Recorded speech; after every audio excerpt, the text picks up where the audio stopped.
For centuries, royal tiaras have symbolized more than beauty.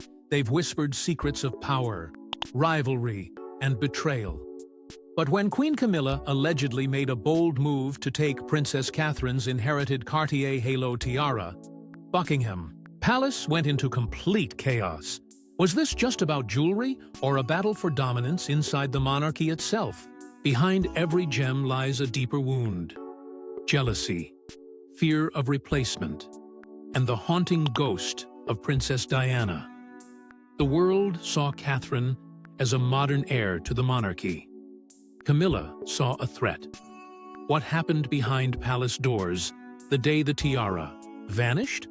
Was it theft or revenge? This isn't just about a crown. It's about legacy, love, and the war no one saw coming. The day Queen Camilla laid eyes on Catherine wearing the Cartier Halo Tiara, everything changed. It wasn't a public moment. No photographers, no stage. But the look on Camilla's face was enough to ignite whispers through every hallway of Buckingham Palace. That tiara, an elegant curve of platinum adorned with hundreds of diamonds, wasn't just a dazzling accessory. It was history. It was legacy. And to Camilla, it was a declaration of war. Catherine hadn't simply chosen a royal heirloom. She had chosen that tiara, the one Camilla considered sacred ground, the one once worn by the Queen Mother, touched by Princess Elizabeth on her 18th birthday, and passed down like a secret royal scripture. The one Camilla had quietly admired, but never been offered. On her wedding day, Catherine wore it with grace, unknowingly reigniting a decades-old wound. To the world, it was a beautiful tribute. But behind palace doors, Camilla saw something else: a signal, a subtle power play, a symbolic takeover. She wasn't blind to what the tiara meant. Queen Elizabeth had adored Catherine, perhaps even more than she had ever accepted Camilla. And now, in full view of the monarchy's most sacred traditions, the young Princess of Wales stood where Camilla once dreamed to be crowned, not just with diamonds, but with the affection of a nation. Rumors swirled that Camilla's fury was uncontainable, that she stormed into a private corridor after the wedding and lashed out not at Catherine, but at staff who'd approved the loan. "Who gave her permission?" she reportedly asked, her voice echoing down marbled hallways. The answer was clear: Queen Elizabeth herself. The late monarch had given the tiara to Catherine with no hesitation, no warning to Camilla. That decision, silent, powerful, and permanent, was now etched into royal history. But it went deeper than jealousy. That tiara was an emotional relic. The Cartier Halo wasn't flashy. It wasn't the largest or most dramatic, but its story was soaked in symbolism. It had once represented youthful hope during Britain's darkest days, then vanished into the royal vault for decades. Princess Margaret wore it during her rebellious youth. Princess Anne gave it a touch of steely grace. And now, Catherine had resurrected it just in time to overshadow the new queen consort. It wasn't about sparkle. It was about meaning. Within the palace, loyalties quietly shifted. Aides who had once served Camilla began admiring Catherine's poise. Advisors whispered comparisons to Princess Diana, to Queen Elizabeth, to every royal woman who'd once commanded love without asking for it. And Camilla, faced with a new reality, felt the ground beneath her legacy begin to shake. But this wasn't just about Catherine looking regal. It was about Camilla feeling erased. Every jewel tells a story, but this tiara tells a tale of war, duty, and forgotten favor. It was never just an accessory. When King George VI commissioned Cartier in 1936 to craft a piece for his beloved wife, Queen Elizabeth, the future Queen Mother, he wasn't ordering diamonds. He was carving out a legacy. At a time when Europe teetered on the edge of collapse, he gifted her a tiara made of platinum and laced with hundreds of radiant diamonds. The world called it elegant. He knew it was armor. She wore it once, twice, maybe 3 times in the public eye, before placing it back in its velvet box as though she already knew it was destined for something greater, or someone else entirely. That someone was her daughter, Princess Elizabeth, 18 years old and standing on the brink of monarchy. The tiara was gifted to her on her birthday, a silent inheritance of duty, cloaked in beauty. But Elizabeth, now Queen Elizabeth II, never wore it in public again. Wasn't due to disdain or indifference. Britain was at war. Soldiers bled across battlefields. Civilians hid in cellars. The glint of diamonds, no matter how royal, would have seemed almost cruel. In her silence, Elizabeth made a decision, a calculated one. She would lead with restraint, with dignity. And in doing so, the Cartier Halo Tiara became a relic of restraint, not vanity. But even behind the scenes, it refused to gather dust. It resurfaced for Princess Margaret, the vibrant, rebellious sister of the Queen. Then again for Princess Anne, a woman who embraced royal tradition with no need for approval. The tiara floated through generations, always present, but never center stage. A symbol of discretion, a quiet observer of family politics and shifting loyalties. And then, it vanished.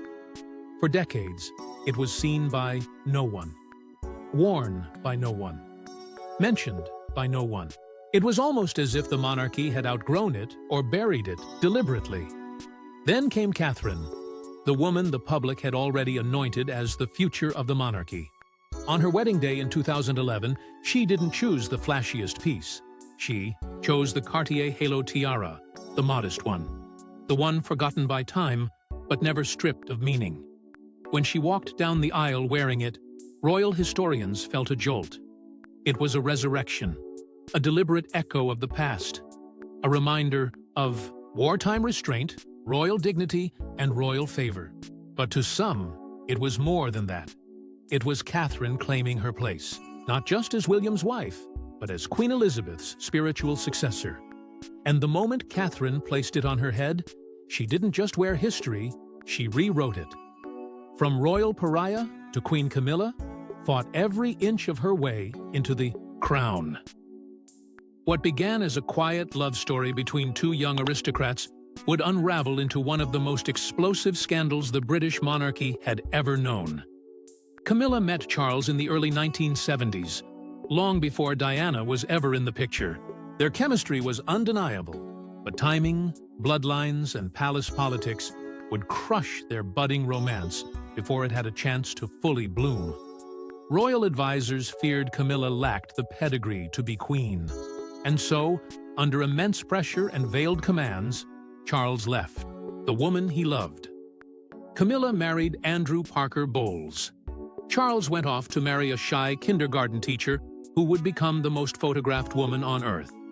Yet the royal script didn't play out as planned. Behind palace walls, the love between Charles and Camilla never faded. While the world focused on Charles and Diana's fairy tale wedding, a much darker narrative brewed in private. The affair never truly ended. Whispers became tabloid headlines. Tensions behind closed doors turned into cold stares at royal events. And when Diana bravely spoke the words that shook the globe, "There were 3 of us in this marriage," Camilla's name was forever burned into the public's memory. She wasn't just a mistress. She became the other woman, blamed for the breakdown of a princess's fairy tale and the heartbreak of a nation. Then tragedy struck. Diana's sudden death in 1997 froze the world.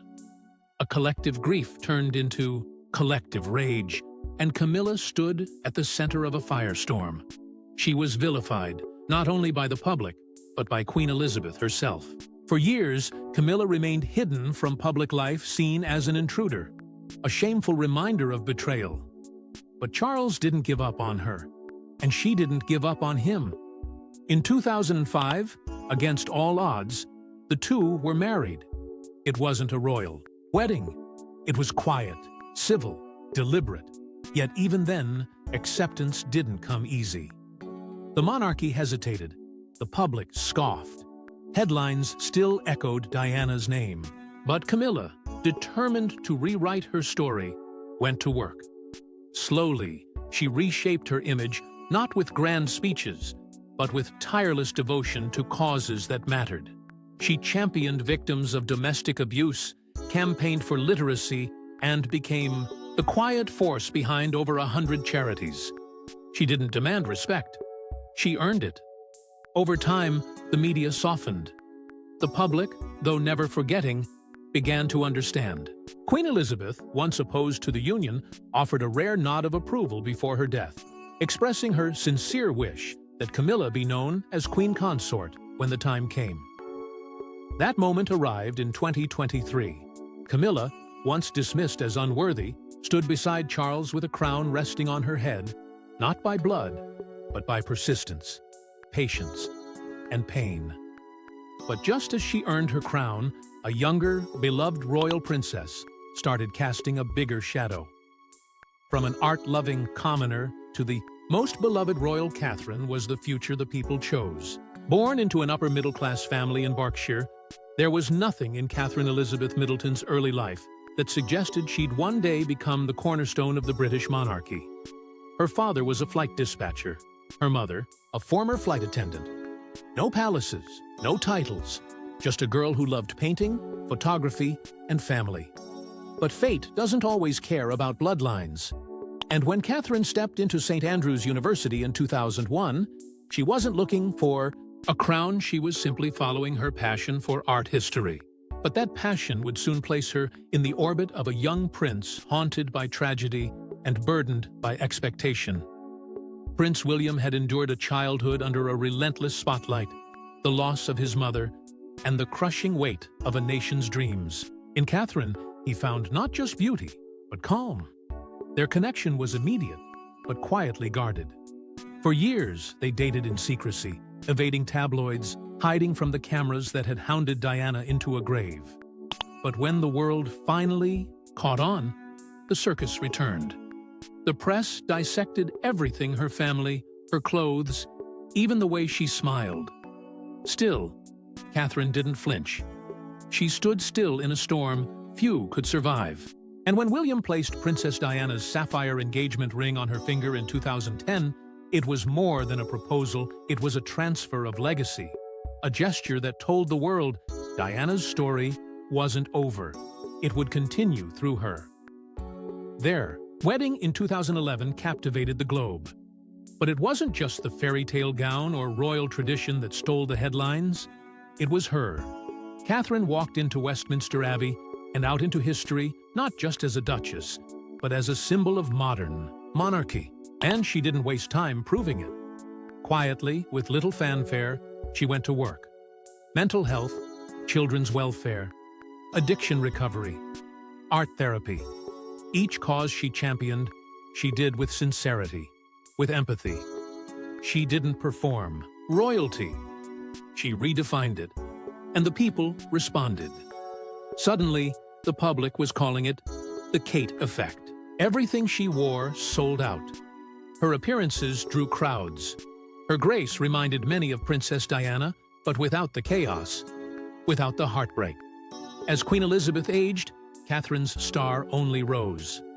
When the Queen passed in 2022, the title of Princess of Wales was passed down like a torch. For the first time since Diana, the world heard that title and smiled, not winced. Because Catherine didn't just fill Diana's shoes, she honored them, step by step. And with every public appearance, Catherine didn't just honor the monarchy, she embodied its future. The moment Catherine wore Queen Elizabeth's tiara, she unknowingly triggered Camilla's greatest fear. It wasn't just another royal appearance, it was a statement. A silent, glittering declaration that struck far deeper than anyone expected. Because for Camilla, that tiara didn't just sparkle under the palace lights, it burned. It reminded her that no matter how far she had come, no matter how many titles she had earned, the ghost of Princess Diana still lingered. And now, there was someone else, someone younger, more adored, channeling that same legacy with effortless grace. Catherine hadn't intended to start a war, but with that single stunning gesture, she lit the fuse. The jewelry Catherine chose was never random. Each piece carried history, memory, and power. When she stepped into public wearing heirlooms once cherished by Queen Elizabeth and Princess Diana, it wasn't about fashion, it was about continuity. But for Camilla, it felt like a haunting. She had spent decades trying to bury the past, to build a new identity that didn't live in the shadows of the woman the public once called the People's Princess. And now here was Catherine, resurrecting that image not in defiance, but in tribute. Yet to Camilla, it felt personal, painfully personal. The comparisons came fast and brutal. Diana was back, they said, but gentler this time, more composed, more palatable to the monarchy. The press was relentless, and the public leaned in. Catherine was everything the crown needed, and everything Camilla feared. The older queen consort began to feel it in every headline, every photo, every whisper behind palace walls. There was no space left for her legacy when Catherine's presence reignited a love the people had never truly let go of. And the tiara, Queen Elizabeth's tiara, became the epicenter of it all. What was once a quiet symbol of royal dignity now pulsed with tension. It no longer represented mere tradition, it represented a rivalry, a battle for relevance. Rumors began to circulate that Camilla wasn't just uncomfortable, she was actively trying to curtail Catherine's access to royal jewels. Requests were delayed. Approvals were rerouted. Subtle, calculated roadblocks began to appear. No official statements, no confrontations, just whispers, just shadows. The kind that only grow darker when lit by diamonds. And while the public admired the elegance, the grace, and the symbolism, within palace walls the air grew heavy. Because this wasn't just about a tiara. It was about territory. It was about power. It was about a woman who had fought her way into a crown, now watching someone else inherit the love she never received. But behind the tiara drama was a much deeper question: who really controls the crown's legacy? Every piece she wears tells a story, and they all point back to Diana and the Queen. To the untrained eye, Catherine's jewelry might appear as simple, royal accessories, but to those who understand the monarchy's coded language, each gem speaks louder than words. The Cartier Halo Tiara, worn on her wedding day, wasn't just a nod to elegance, it was a powerful echo of Queen Elizabeth's early reign. The tiara, crafted in 1936, was once gifted to Princess Elizabeth on her 18th birthday, marking her transition into adulthood and responsibility. When Catherine chose it for her ceremony, she wasn't just honoring tradition, she was aligning herself with the Queen's grace, restraint, and dignity. But that was only the beginning. The Greville chandelier earrings added another layer to the unspoken tribute. A gift to Queen Elizabeth from her friend Dame Margaret Greville. The earrings shimmered with a lexicon of rare diamond-cut baguettes, batons, emeralds. They were a masterpiece in stone, worn during state occasions and private receptions. When Catherine donned them at diplomatic events and at the Jordanian royal wedding, she wasn't making a fashion statement, she was wielding history, reclaiming not just the sparkle, but the weight of royal responsibility that came with it. A responsibility once carried by the Queen, and before her, by a lineage of women who defined the crown in times of crisis and change. Then came the three-strand, pearl necklace. Quiet, understated, but deeply personal. Queen Elizabeth rarely appeared in public without it. It had been a gift from her beloved father, King George VI, a token of paternal love in the face of a life she never asked for. After his death, it became her talisman, a symbol of enduring strength. When Catherine wore it during the Commonwealth Governor's luncheon ahead of the Queen's funeral, she wasn't just showing respect, she was stepping into a sacred bond between monarch and memory. And the message was clear: the future will not forget the past.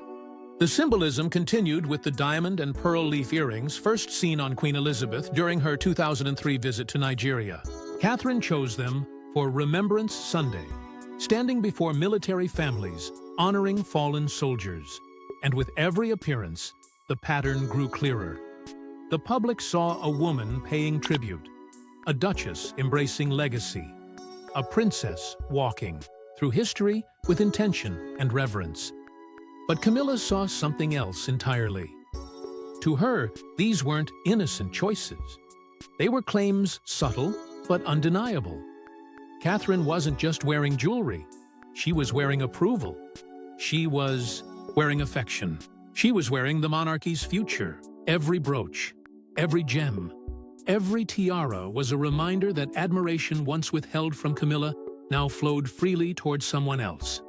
Someone younger, someone adored, someone who didn't have to fight to be loved.